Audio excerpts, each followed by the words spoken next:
this contest is moving forward is for the WWE Championship.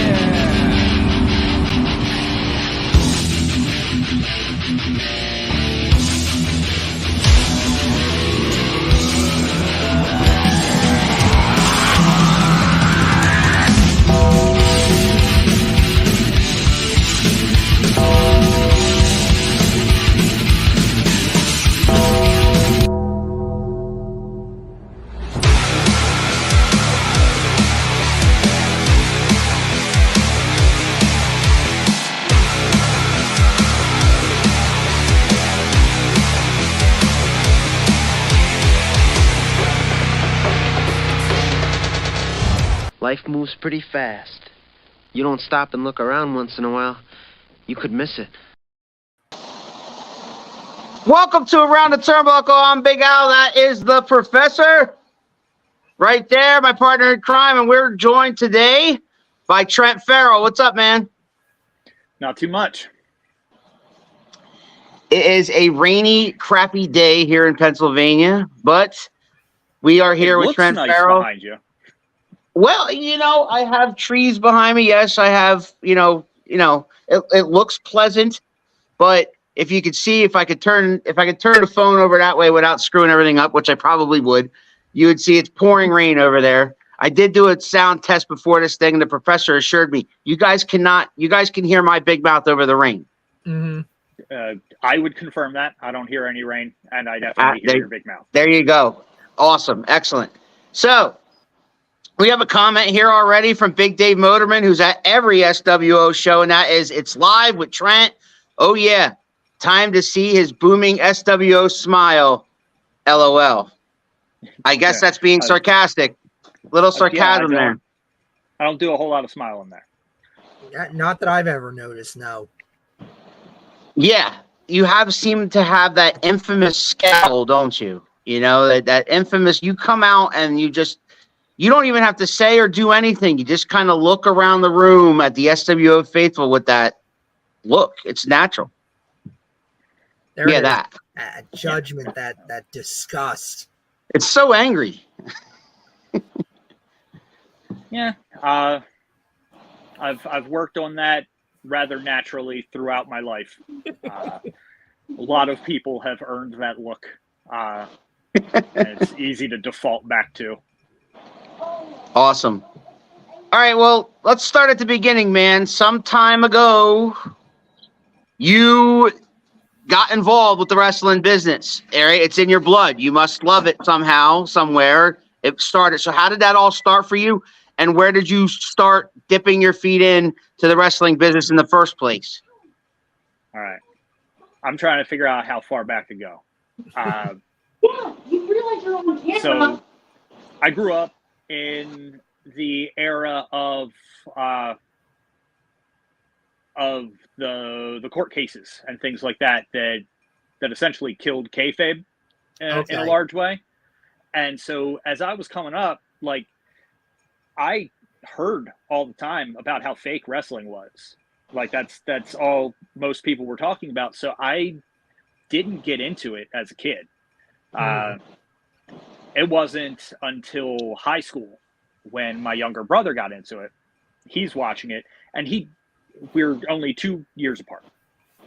So we grew up together. We were into all of the same things. He's watching wrestling. This is 97, 98. Like, he's watching stuff like Undertaker and Kane's like original feud and things like that. And he knows I would like it. And he keeps talking to me about it. And I'm like, that shit's fake. I don't want to watch that. Yeah. It's just being completely obstinate, just repeating everything that I'd heard other people telling me before. And one day he comes to me and he's like, all right. I know you keep saying you don't want to watch it. It's fake.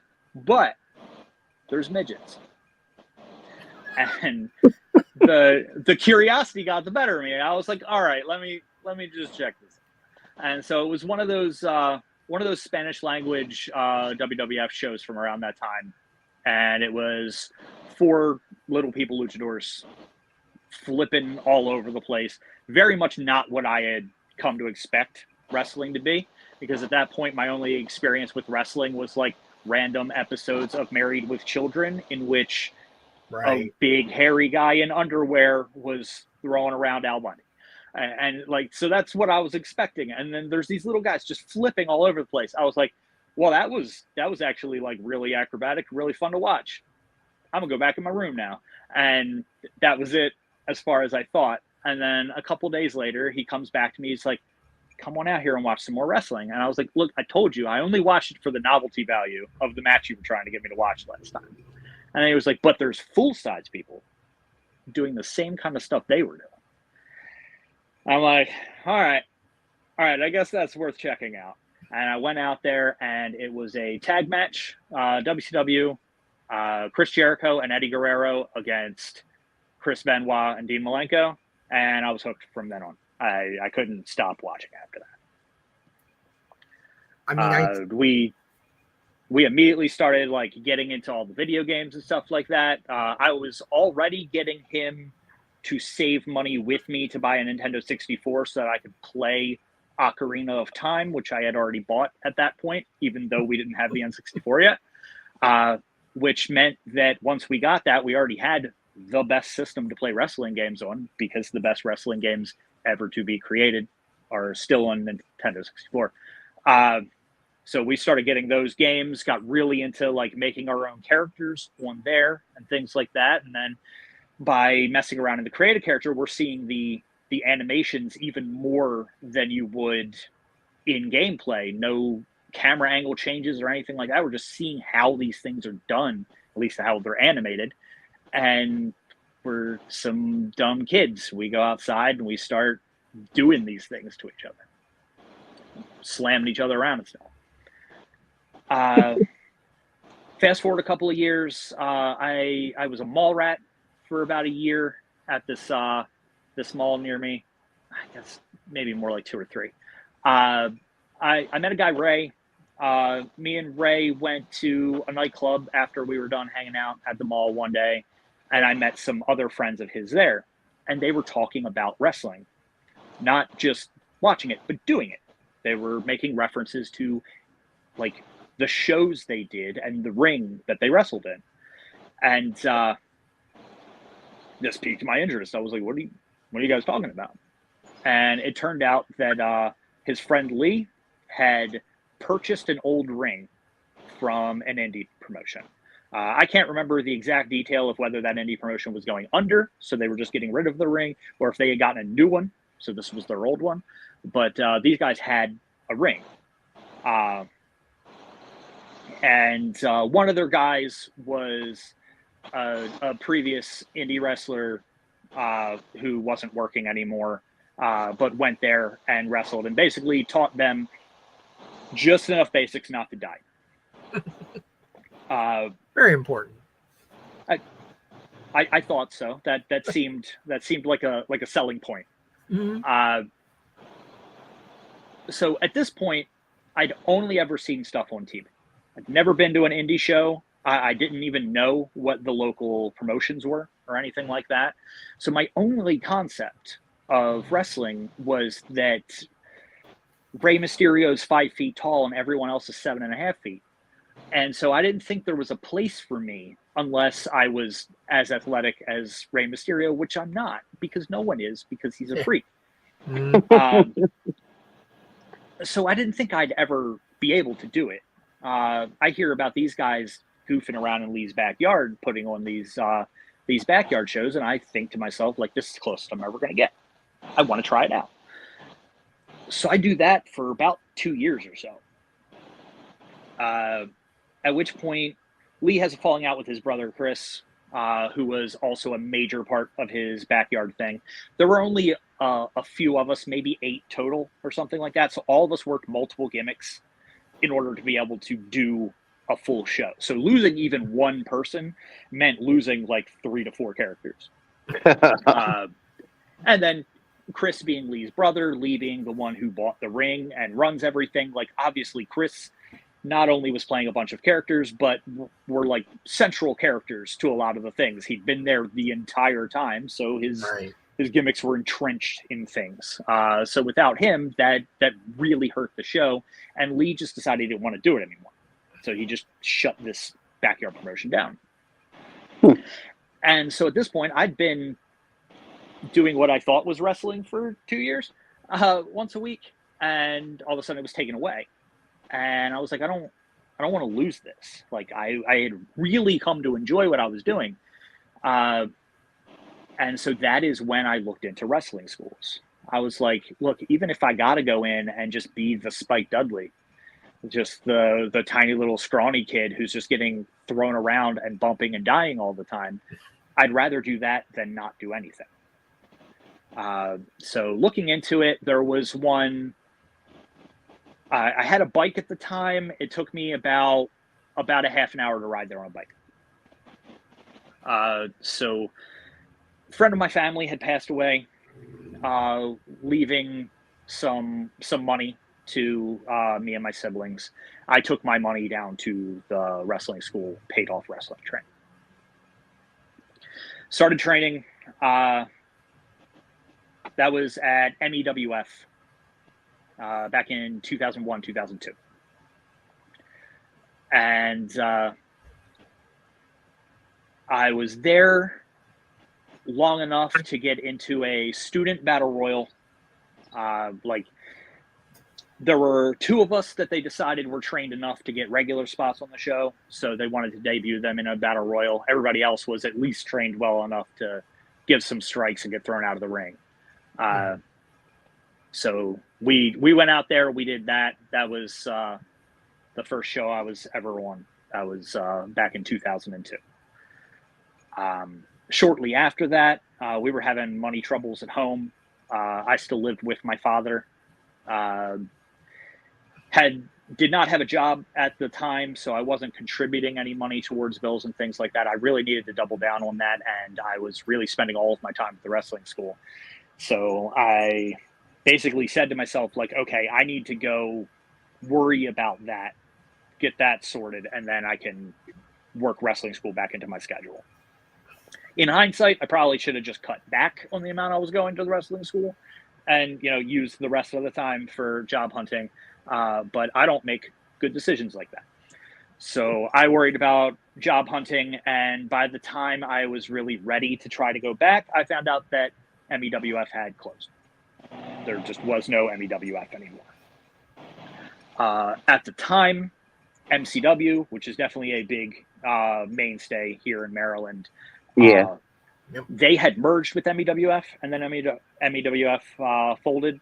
MCW would make a big comeback later, but that wasn't at this time. So at this time, there was no MCW. There was EWA, but I did not know about that promotion. So not knowing about that one and knowing that the two that I did know about had merged and then folded, I thought that was it. Like, I simply did not have the transportation to get to anywhere outside of Maryland. Right. I figured I was done. So I just gave up for a while. Eventually, fast forward a few years, training, or I'm not training yet. I am skipping steps. My brain's skipping steps, making me say the wrong words. I'm dating a girl that I worked at Walmart with. She is in a play running at the local community college, and I go to practice with her one day, and somebody is helping to kind of choreograph the stunts for a fight scene in this play and making references to wrestling. And so similarly to what I did with Ray and his friends, I was like, what are you talking about? And that's when he told me about EWA. He was a trainee there. And so I asked him for information about that. Found out where EWA's school was, just ironically, like right up the street from where MEWF's was. It was like 10 minutes closer to me than the school that I had been training at just a couple of years ago. So I went down there. I talked to the owner. I explained to him what had happened with MEWF, how I had that completely paid off. I was partially trained, but also like a couple years of ring rust at that point. And so he cut me a discount. Like he said that he wasn't going to charge me the full amount. So I put some money down there and started training. That went until I had a little bit of a health scare. There was a possibility that I had something that might have been communicable. And I didn't want to risk getting anyone else sick with it. Luckily, it turned out that was not the case. It was just a bad test result or something at the place that I went to.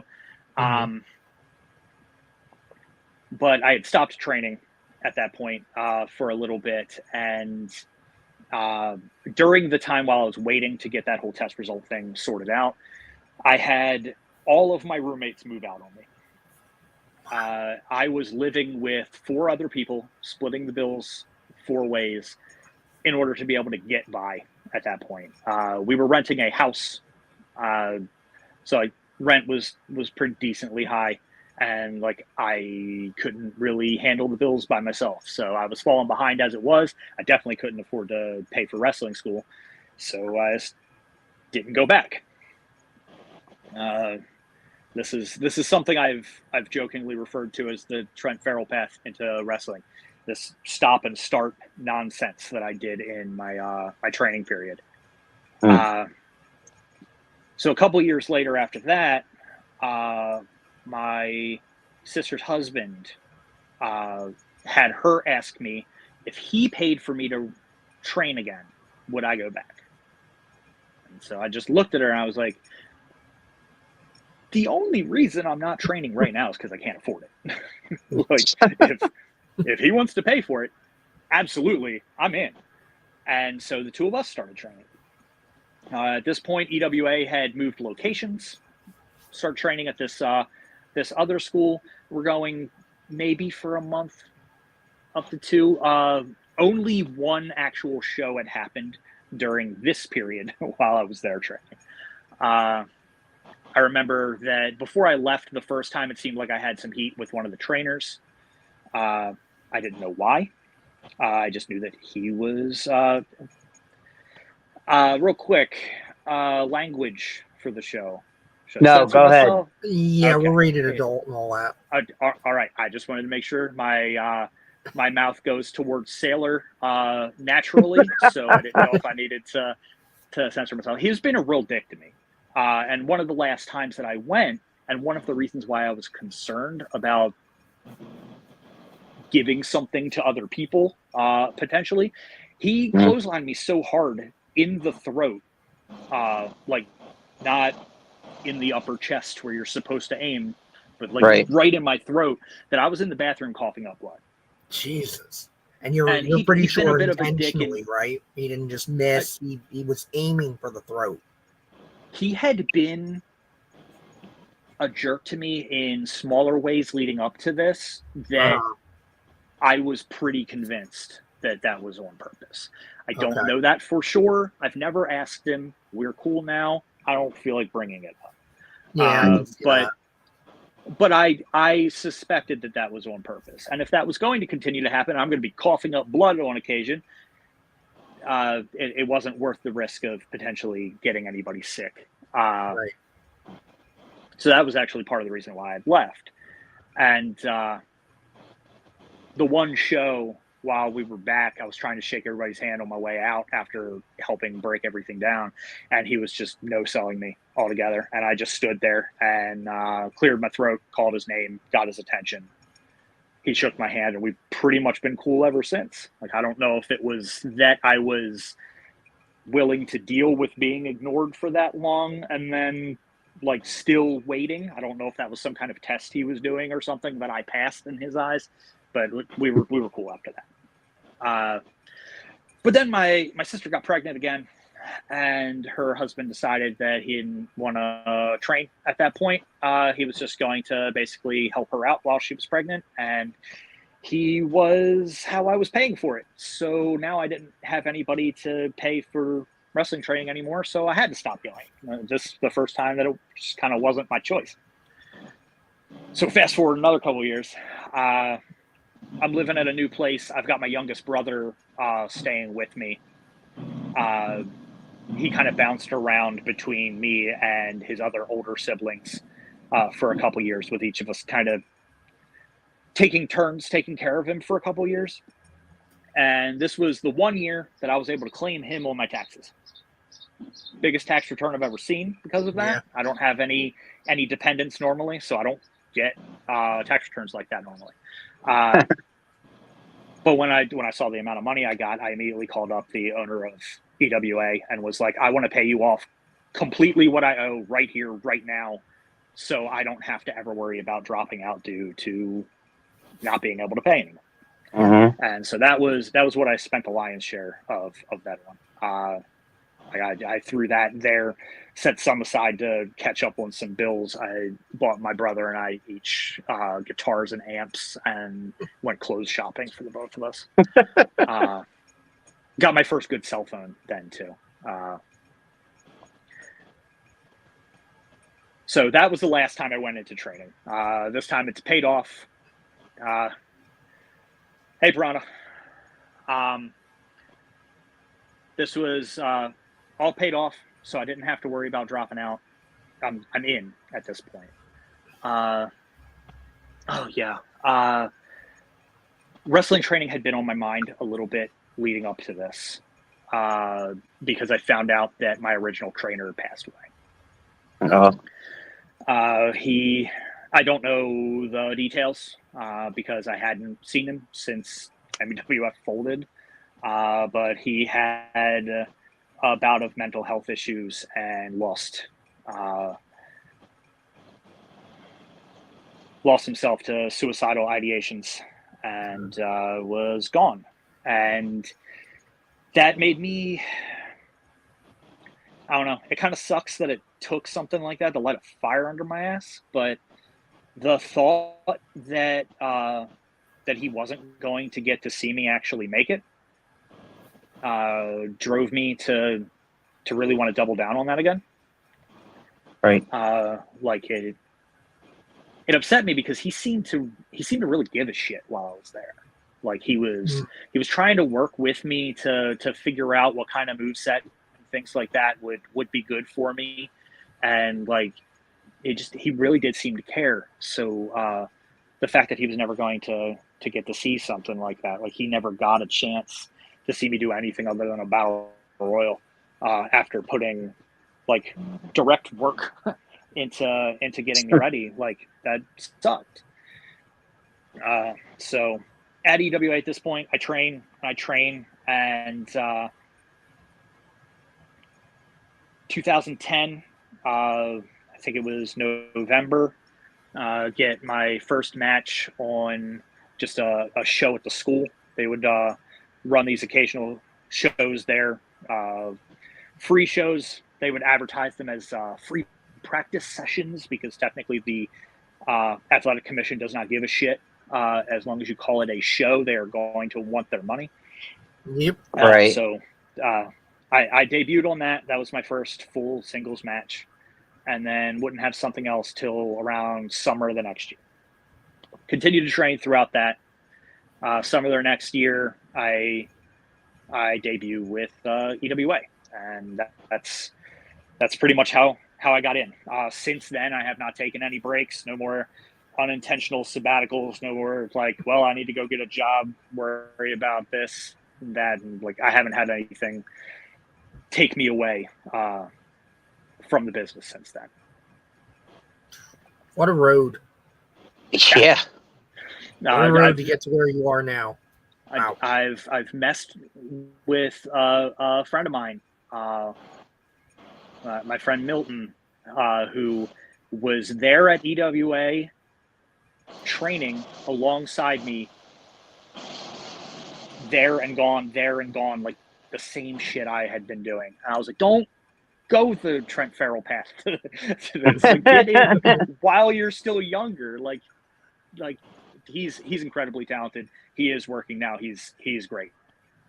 So I'm glad that he finally did get through. Though I don't credit myself for talking him into doubling down on his dedication to it, because he still kept popping in and out for a while.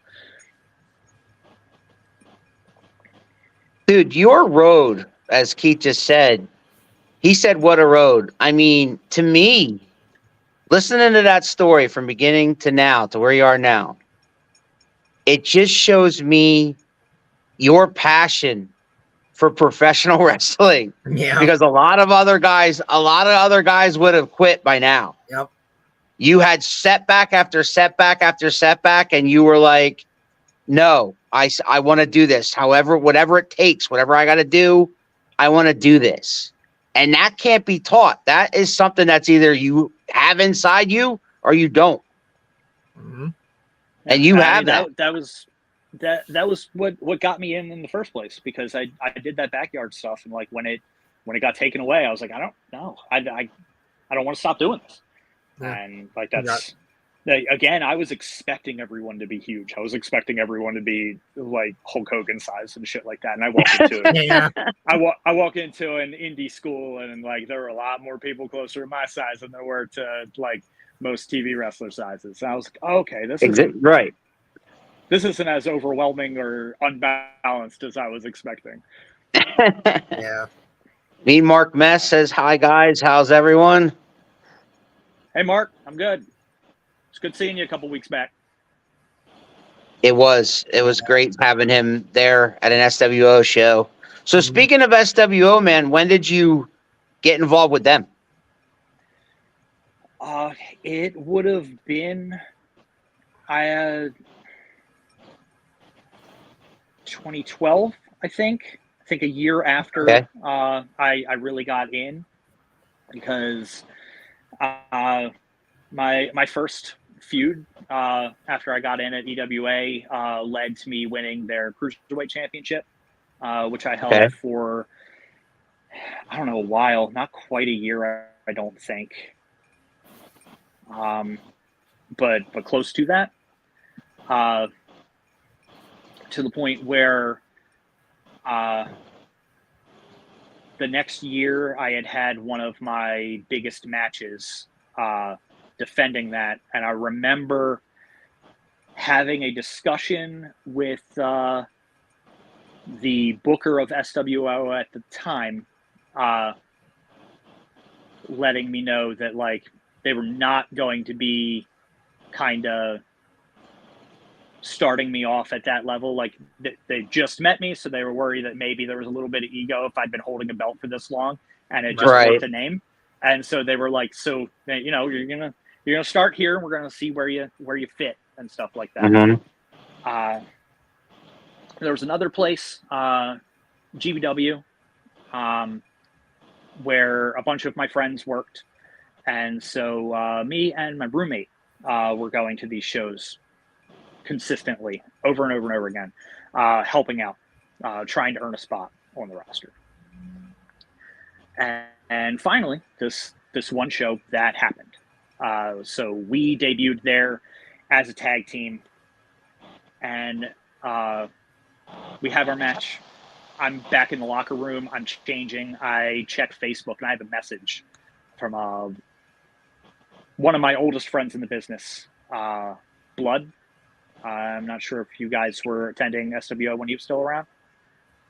Guy from here in Baltimore. He was one of my trainers at MEWF, and then when I came back to EWA, he was there. He's been like a mainstay. Like wrestling doesn't make sense to me without Blood. Right. He messaged me because apparently they had some kind of no-show or something at SWO for the next day. And so the booker hit him up, was like, hey, do you know anybody you can bring along with you to kind of fill in for this match? And so he hit me up. And I was like, hell yeah, I'm not doing anything. Like if you're going, I could ride along with you. Yeah, let's fucking do it. Mm-hmm. Little did I know that the booker had also reached out to somebody else, and that person reached out to Simon Rhyme. And so Simon and I debuted at SWO the next day together in a triple threat match with Ken Andrews. Wow. So my story in SWO has been tied to those two men literally from day one. Mean Mark Mest is back. He said Trent had a couple of good ideas finish-wise when I wrestled him. I had fun. Hopefully he did too. Mark, our match was so much fun. There was a show. Me and Simon were part of a heel faction called the Hellfire Club at the time, and Simon had a show where he was able to set stipulations and basically control the show. And I had to wrestle with Mark, who, for anybody who doesn't know, there is a very big size difference between me, especially then. I've put on some weight since, but I was pretty small then. And Mark Mest. And so the idea was that every time he would get some kind of fall on me, Simon would change the rules of the match and negate the fall or something, or turn it into a 2 out of 3 falls match or something like that. At one point I hit my finish on him, which is a modified code breaker. So I jump up in front of him, I grab his head, I fall back, and then he's just on me. I've knocked him out with my code breaker. This much larger than me guy is on top of me. I'm on my back. I get counted from that, and that's when he turned it into the 2 out of 3 falls match, because at that point there was nothing I could do. I couldn't kick out from under that. That match was a lot of fun, Mark. It sounds like it. Yeah, I'm thinking of that scene from Bill and Ted's Bogus Journey, where they keep beating the Grim Reaper at games. Yes. And he just keeps saying, like, best 2 out of 3, best 5 out of 6. And they're like, at one point, that's a good way of looking at it. Damn right. Mark was Bill and Ted, and Simon and I together were the Grim Reaper. I had the paramedics called on me that night. Oh, God. Wow. Unbelievable. Okay. So, triple threat match, Ken Andrews versus Simon Ryan versus Trent Farrell, and then you went on from there. Talk about SWO in general and some of your best moments so far. Okay.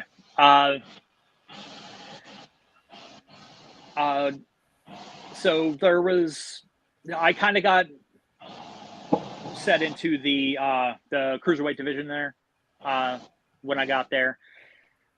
There was a cruiserweight belt at the time.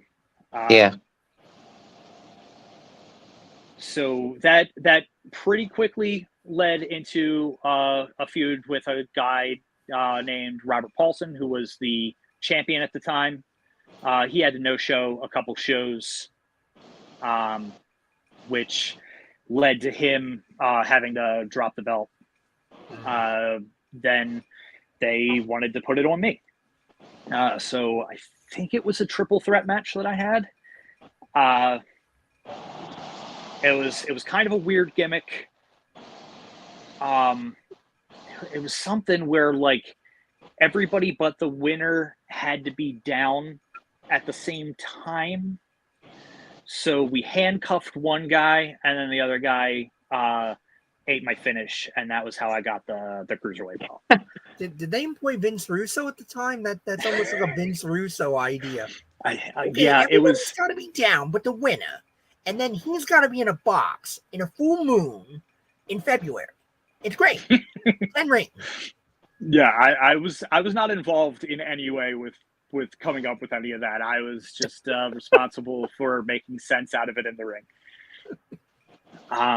So at that point, I won the cruiserweight belt there, which actually led, even that early on, to one of my favorite storylines I've had in SWO. Oh, yeah? It was my one against Shovelhead Chuck. Shovelhead Chuck is a midget wrestler that used to work with SWO on a regular basis back then. I use the word midget with his expressed permission. After conversations with him, he told me that, like, that is absolutely a word that he is okay with being used for him because midget makes him money. And so I was like, all right, fair enough. At one point I had asked him, because I didn't want to offend or anything like that, what word he'd prefer being referred to as. And so he told me that. And so I enter into this feud with him, and it was this cool kind of full circle moment, because that's the first match my brother ever got me to watch was these 4 midgets, and now I get to wrestle one. There you go. This is kind of fucking neat. I didn't know how many would be out there on the indie circuit. Like, I didn't know if I'd ever run across one in the same roster as me or anything like that. So like, he had this older man, Harley Watkins, that he was kind of partnered with in SWO at the time. Guy had a very long gray beard. The Hobbit movies were coming out, so I cut a promo where I was making references to him being a Hobbit and Harley being Gandalf. That just went completely flat. The SWO audience at that time was weird. It was not running any of the places that they currently run, just running this small fire hall in Columbia. Yeah. And it was weird. You'd get little pockets of people who'd get like really into it, and a lot of the others would be quiet, and attendance was unstable, to put it kindly. But those matches were so much fun. The first one was my first time being involved with a surprise championship change, which I'd heard people talk about before, where they kind of want to surprise someone with giving them their first championship run. So I was informed, but Chuck was not, that he was going over in our first match. And so I think we worked up to a point where he was putting me into some kind of submission. I don't remember what it was now. But as far as we called it, I was supposed to get out of that, get to the ropes or something, I guess, get a rope break, and then I was going to hit him with the hero breaker and pin him. But instead, while I'm reaching for the ropes and everything, I submitted, giving him the win, giving him the big surprise of getting his first championship run. I'm not sure if us feuding after that was necessarily the intention, or if maybe our match was just kind of fun enough to watch, or if he said he wanted to do more. I'm not sure, but that led into a program of us working like every show for the next few shows. I come out for the next show, and Chuck's got a little bit of weight on him. Like he's shorter, but we probably weigh close to the same amount. And so I was immediately like demanding all heelishly like that he be weighed. I was like, I don't even think he counts as a cruiserweight wrestler. Somebody weigh him. I don't even think this title change is legal. And we did a bunch of stuff with like that because of kind of the way he's built, both height and his build. He didn't do a lot of cruiserweighty stuff. He's very much a brawler. Mm-hmm. Yeah. And I was like, look, if you're cruiserweight champion now, you took that belt off of me, and we're going to keep working, I'm going to make you do something cruiserweighty, like every match. And so somewhere in each match, we figured out something. It was usually like a crossbody from the middle. But like, I was like, you need to leave your feet at some point if you're going to be beating me and successfully defending a cruiserweight belt. Like that just has to happen. So we had a fun series of matches with that. During our first one, and I'd been warned about this.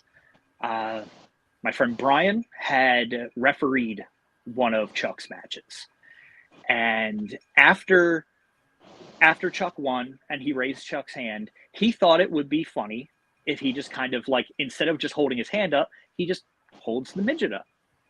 So he just reaches down, tries to grab Chuck and pick him up. And Brian's not a small guy. He's pretty tall. He was in the military. Like he was in like really good shape. And Chuck went almost nowhere. Like did not leave his feet. Brian hurt his back a little bit. Was like laughing about it in the locker room afterward. I've been warned. And yet during our first match, I tried to go for a body slam on him. And when I picked him up, I only got him like horizontal. And then my arm was just like, nope, this is it. This is what we're doing. And I was like, I'm not going to fail to body slam a midget in front of a live crowd. This is not happening right now. And so like I pick him up halfway. There's literally like a pause. I do like a squat. And as I'm standing up from the squat, I like push all of my might into my right arm to get him like not even all the way up, but maybe like just to where his legs are kind of diagonally up over my shoulder. And then I tuck his head to make sure that he's not going to get hurt. I put him down. And I was shitting on myself for that afterward. And so for our last match, I made sure to revisit the spot, fully knowing what it took to get him up and over. And that time I got him up and over in one smooth motion. I was like, yes, I did it. Hogan had the giant, you had the midget. Yes. And at the end of the feud, I finally overcame it. Forming Next Gen in the first place was one of the highlights for me. I had the decent length run with the Hellfire Club before that. And then that just kind of fizzled out. We never really like broke up. We didn't have some big like falling apart storyline or something like that. Like just one of them was not making it semi-regularly, and then the other one was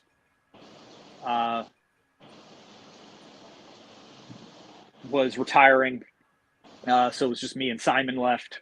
And so they were just like, all right, well, what are we going to do with him and Simon? Because like we were, if you think of the Hellfire Club as like DX or something, we were like X-Pac and Road Dogg, and Triple H and HBK just left. And Right. Like, what the hell is a DX without the two people who started it? Right. So rather than have us continue to try to hold on to that and be this sad little shadow of what the Hellfire Club was, they figured out other things for us to do. Simon had a solo run for a little bit. Piranha said Hellfire Club. Is that from Stranger Things? Stranger Things copied it. Us using the name Hellfire Club predates Stranger Things by quite a bit. I'm not sure exactly what reference Stranger Things is using for that, but I'm assuming it's referencing the X-Men villain team, the Hellfire Club, which is either what that or they may be reaching back to the English. That's what I was going to say. There is a historical Hellfire Club that the X-Men villains were named after. Yeah, but I think you might be right with X-Men, because that would be, with Stranger Things being set in the 80s, that would be right around Dark Phoenix and the Hellfire Club and all of that. So I think you're right. They literally call out one of those issues in the first episode of the first season. That is what they were racing for, was somebody's Uncanny X-Men issue. So I know that's in the mind of those creators. So I think our Hellfire Club and their Hellfire Club were named after the same thing that was named after a historical thing from way back. Yeah. I'm not sure. I never talked to the first two Hellfire Club members in SWO to ask them where they grabbed the name from, but I just always assumed it was named after the X-Men villains. So Ken Andrews hit me up and was like, what would you think about us tagging? And so we started talking about that, and talking about like what our gimmick would even be, like what we would do. And like he mentioned that the idea was brought up because we were both a couple of nerds, and they're like, "I throw the nerds together." And so we're talking online, trying to sort out what that was going to be. And I was like, well, why don't we just be the nerds? Like, that's why they're putting us together. So just lean into it. Yeah. And we talked for a bit. I was still super broke at the time. I had spent a silly amount of money buying my my wrestling boots, which were black and yellow to match my gear at the time. And I was like, my only request is that whatever we do, our gear be black and yellow because I cannot afford another set of boots. Silly money. So we talked things over, and speaking of X-Men, that's what we eventually landed on as an idea for our gimmick. That fit the color scheme. X-Men have largely been portrayed blue and yellow, but if you go back to the original comics, it was black, which back then, in order to emphasize the contrast and not have black and gray ink just kind of blend together, they would highlight black with blue, and then eventually somebody colored that wrong and made it blue instead of black, and then that just kind of became the standard from there. But if you go back to the originals or to the original run of New Mutants, they were in black and yellow as well. Yep. So we discussed that. Ken was really great at that point. He easily made more money than me in his day job, and so he offered to buy us both sets of gear.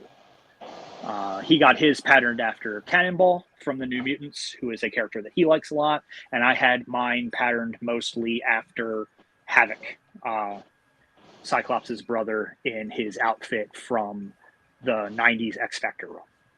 Okay. When he had just this big yellow X across his chest and wore a leather jacket. I had a leather jacket. So I sketched up what I imagined this to look like. Big yellow X across the front, then that turns into stripes down the legs.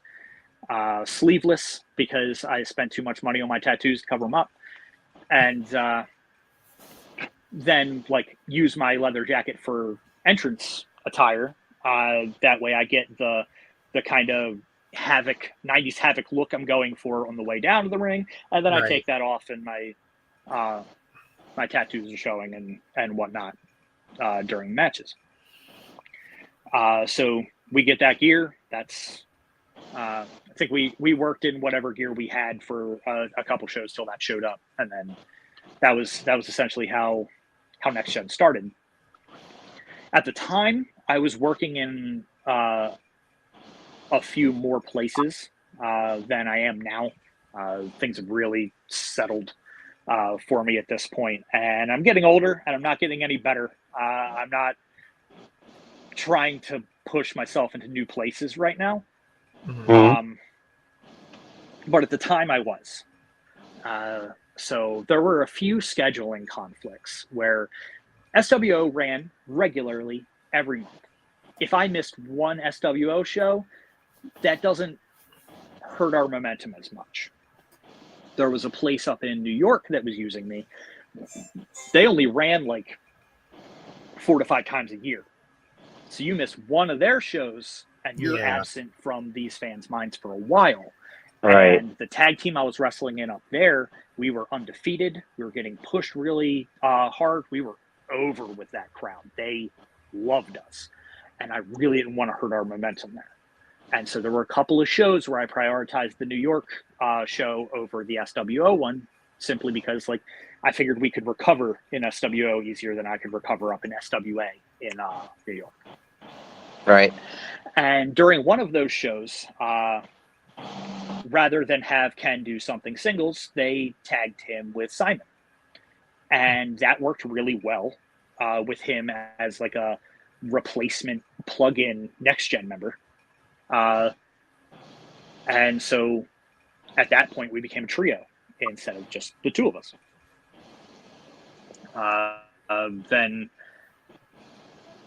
a couple years later, I don't know how long. Actually, it all blends together now.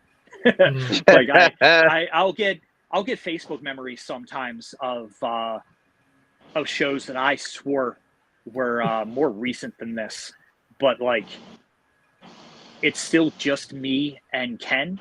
Simon's not part of the group yet, and I'm like, what? How relatively recent was that? My whole internal timeline of when some of these events happened is so messed up. But it was the three of us for a while, and then all of us worked somewhere else, Cosplay Pro Wrestling, and that's where we met Kimberly Spirit. Right. She was still pretty early in her career. Ken took her under his wing, started helping her out with her training and stuff like that. She started coming out to SWO and ended up getting put with us as well. And then that's when we had our full crew all together. And I don't know, we had a lot of fun with that group. All in all, I really liked the different like cosplay gimmicks we would do around Halloween and stuff like that. I liked when we did ECW guys, and I got to live one night as Raven, who was one of my early favorites. Actually tweeted out the picture and tagged him on Twitter, and Nice. he liked it, which made my fucking day that day. Yeah. Cool. Yeah, stuff like that's been a lot of fun. That all led to my most recent heel turn when Ken had a run with the Unlimited title. Yeah. And we were in a match. I think it was an 8-man tag. And whoever got the pinfall got the Unlimited title. Right. And he did a coast to coast, and before he could recover, I went in and stole the pin. My reasoning being that he might kick out if Ken takes too long to recover. But if I was able to tag myself in and go take the cover, like, I'm fresh, I can hold him down. I can get to him faster, and like he can't recover quickly enough. And I held the Unlimited Championship for a record-breaking one show before that ended up dropping. But that led to some fun stuff. Next Gen split in half at that point. Mm-hmm. Me and Ken feuded for a little bit. That led to us having a Lego death match that still to this day has one of my favorite in-ring pictures of myself. Me in the middle of doing a German suplex to Ken onto a pile of Legos. Oh. Yeah, that hurt us both. I imagine. I think I might have gotten the worst of that because that cut my head open pretty good. But the picture looks great. I'm up on my toes, my back's starting to arch. I was like, it looks so good. And we kind of split down the middle. It was me with Kimberly. I was accompanying her. She had the women's title, and so I kept cheating to help her win it, to successfully defend it and stuff like that without her knowing. And then eventually she catches me, and she got all mad at me. She was like, no, I don't want to do this like this. And then I got mad at her. I was like, you're all ungrateful. Ran off on my own. Yeah, most of my good memories, aside from the Shovelhead Chuck stuff in SWO, are tied to Next Gen in some way, whether it was in the group or like in our big dissolution program, which we actually had a lot of fun with. So now this Saturday in Seven Valleys, you and Simon Rhyme versus Dog Nation. Talk about that. Yeah, Simon really wants another chance to tag with me, and I'm not necessarily opposed to that. I'm not sure that we're going to be coming at this from the same angle, because he seems to be wanting to play things pretty by the rules right now, and I don't give a shit about rules. So not sure how that's going to go. Dog Nation are a really good team. They are. There's no question about that, and I'm not either arrogant or stupid enough to try and claim otherwise. Like they are highly decorated. They work all over the place, and there's a reason for that. Like they are very good. This is not going to be any kind of like cakewalk for me and Simon, and I do believe that there is a pretty good chance, as Zach had said, like if we lose against Dog Nation this upcoming show, we're not allowed to tag anymore. So this very well might be the last time that Simon and I tag team, which would very much be the end of an era, because once Next Gen became that trio. Before that, it was Ken and I tagging all the time because it was just the two of us. Once we became the trio, we pretty much resettled into Ken as solo guy and Simon and I as the tag team. And we did that for a long time, and it will very much be the end of an era if we cannot find common ground, recapture that spark that we had, and work together like the highly decorated tag team that we were, because it's going to take everything we've got in order to overcome the challenge of the Dog Nation. Absolutely agree with that. And like you said, I mean, it could be the end of an era. I mean, we know Ken Andrews has been fired by Zach Carlucci. You're kind of, I feel like, still carrying the torch of Next Gen and of Ken and all of that. And you're right. It seems like Simon is maybe pulling away, starting to assert a little more individuality. I mean, how much have you and Simon talked since Ken lost to Zach and then the firing and all that? Like, are you guys still talking? Is there a strain there? Where are you guys at kind of coming into this match? Do you feel like you're on the same page? I don't know that we are, because again, like I said, he seems to his attitude has changed. He's playing to the fans and wanting to do things a little bit more straightforward, and I'm not going to, because again, we have a challenge ahead of us, and I'm not going to take tools out of my toolbox and weaken our chances of winning just to play fair. Like, why would I do that? There are so many ways to play unfair that could potentially get us the win, and I'm not going to not do them. Like, I don't want to lose the opportunity to ever team with Simon again, and if that means that I need to choke someone or I need to pull some tights, you got to do what you got to do. It's not technically legal to hit them. I'm good. I'm going to do it. I'm not going to hold back. I'm going to do whatever it takes to try to win this match. And I'm just based on how things were in the past. When I started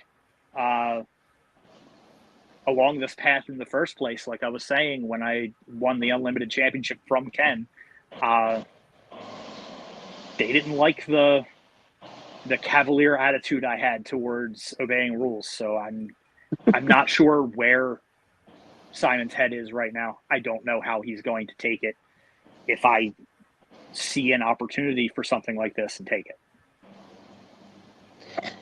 All right, man. Well, as we wind this hour down, I have two more questions for you, if you don't mind. I do not mind. The first question is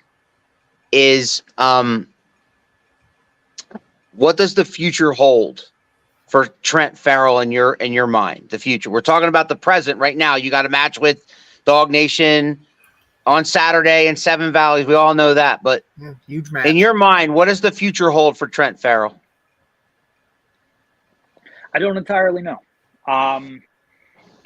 The pandemic hit a lot of us. And particularly, it hit me in my diet.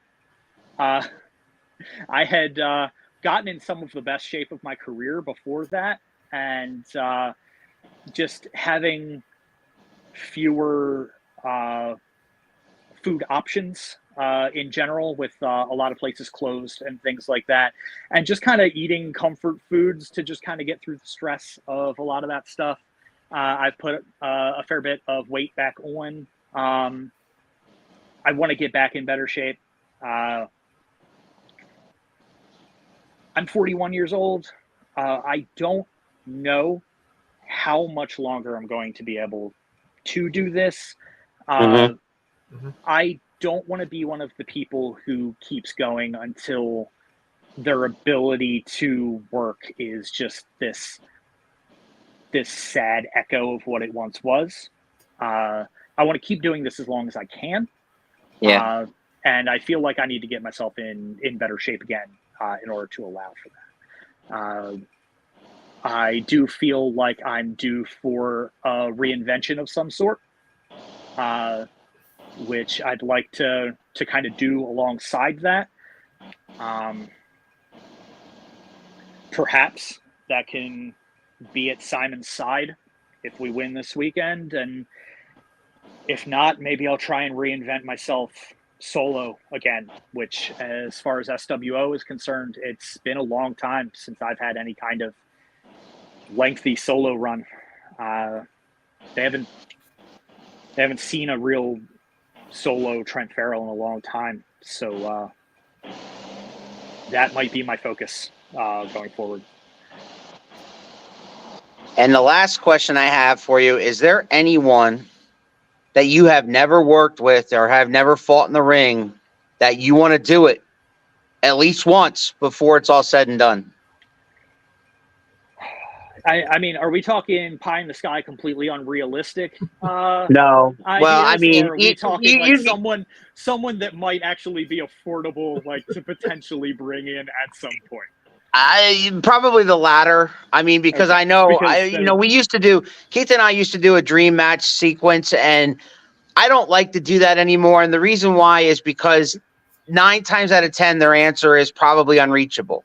Yeah. So I would rather be realistic and say, okay, is there somebody out there that you've never wrestled that you want to wrestle that you probably can wrestle? If that helps. If it was the unrealistic, Chris Jericho would have been my answer immediately. He was part of that. He was part of that first match that really got me hooked. He's been my favorite since day one. Well, there it is. Absolute pie in the sky, like unrealistic options. It's him. I'm not sure on the kind of lower level sort of stuff on like an indie circuit or a kind of fell out of WWE and is like kind of more reasonable to reach to kind of level now. I'm honestly not sure. I don't think about that too often. I think more about the people that I have directly available within the rosters that I'm a part of right now. Right. Honestly, the like one indie guy who I don't know, not really indie anymore, was like the first name I ever worked. So like I already had that match sort of. Okay. Which was Adam Cole. Wow. Who I defended the EWA Cruiserweight belt against when I had that run. He was in EWA during that fourth that fourth time I was training, the third time with them. He was working there. I believe he trained at CZW and then came down and was working at EWA and MCW at the time. And this was shortly before he would sign with Ring of Honor. He had a lengthy run with the Cruiserweight belt, and he was super nice. Like he's one of the most polite people I've ever met in the business. Just goofing around before a show once, I saw him do one of those classic like have a match with an invisible man things, like just practicing, and it was legitimately engaging. Like I'm just sitting there. I think I was doing music for that show because I wasn't on the roster yet. I was still training. And so I was sitting there at the music table. I'm just watching him, and like it was actually entertaining to watch him wrestle somebody who wasn't there. Like he's getting put in holds, he's selling it, and like everything. It was just so good. He was so very impressive. Honestly, I think I would still go with him. Like that match, I won and went for a handshake, and he slapped me in the face. Just rolled backwards out of the ring, left, as far as I know, never went back to EWA. And so like our one time in the ring together, that's how that ended. So I do think, honestly, dream match, I would like a rematch with Adam Cole. I think that would be cool. It's an excellent answer. Put some kind of bookend to that. Yeah. It's an excellent answer. And ironically, you mentioned Jericho. He just recently wrestled Jericho a couple months ago. So it's interesting that you mentioned both of those guys. But listen, man, I think we could talk to you all night long. But maybe we'll have my mouth all night long. Listen, that makes our job so easy. Yeah. You know, I asked you one question, you talked for a half hour. That was great. You asked the big one. But that was great. I mean, that was I got in, fabulous, dude. Fabulous. But listen, man, we might have to have you on in 6 months or so and have a follow-up of part 2 or something like that if you're willing to do that. Let me know. Because I know I'm sure you have a lot more stories to tell than the one that you told, or the several that you told, I should say. And but we always have enjoyed, the professor and I have enjoyed seeing you in the ring. No matter who you're competing against, it's always very entertaining, very, very fluid, very professional.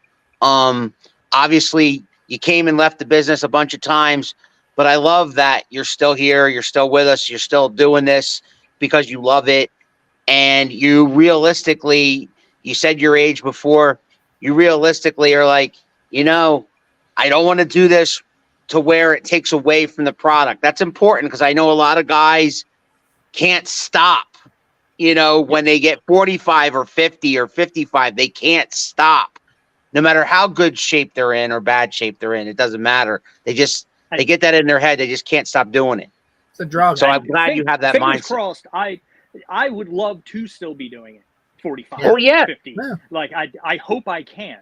But, like, if I just stop being able to, like, there's a minimum level of quality where, like, if I can't end up meeting that, like, if I'm not, I don't know, if I look back on a match and I'm like, that's not worth having on a show, like, I don't want to be a blight on a promotion that's willing to book me. Right. Like, I want to be an asset of some sort. I want to bring something to the table.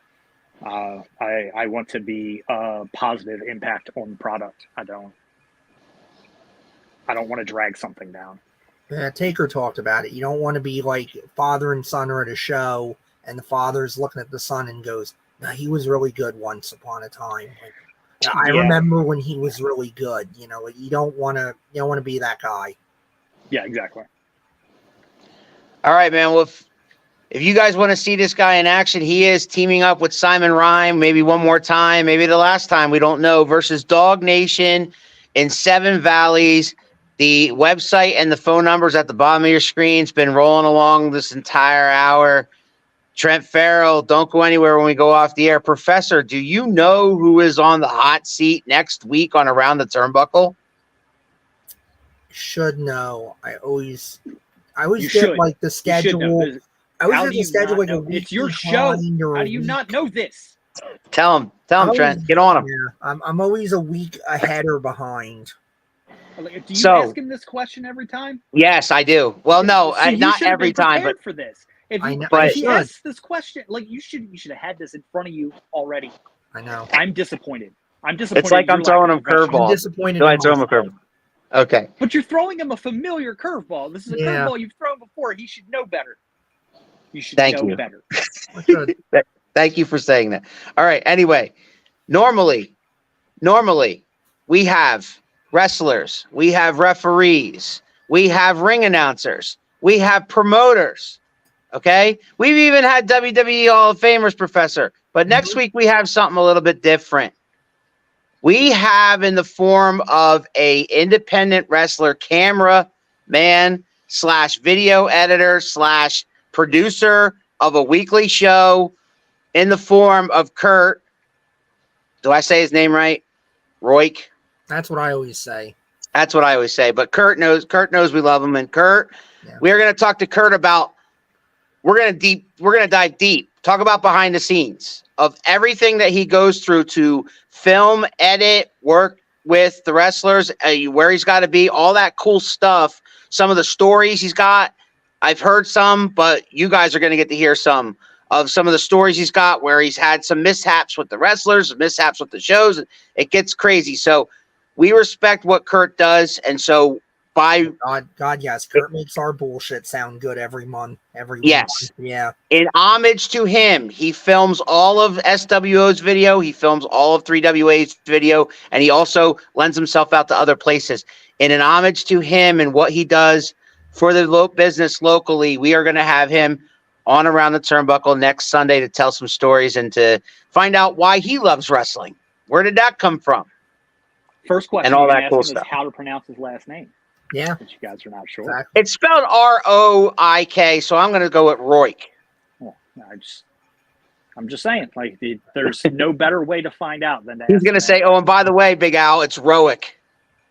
Get it right, whatever. I hope he does. I hope he takes you to task. I hope he does. It's fine by me. I'm good. I'm cool with that. But anyway, Kurt will be on next week. But this week, Big Al, and that's the professor, and that is the one and only Trent Farrell. And you can see him this Saturday. And you can see him this Saturday teaming up with Simon Rhyme against Dog Nation. For tickets, call the number. Go to the SWOProWrestling.org website. It's going to be a happening. For these gentlemen. What was that, Keith? Go ahead. History in the making. One way or the other. Absolutely.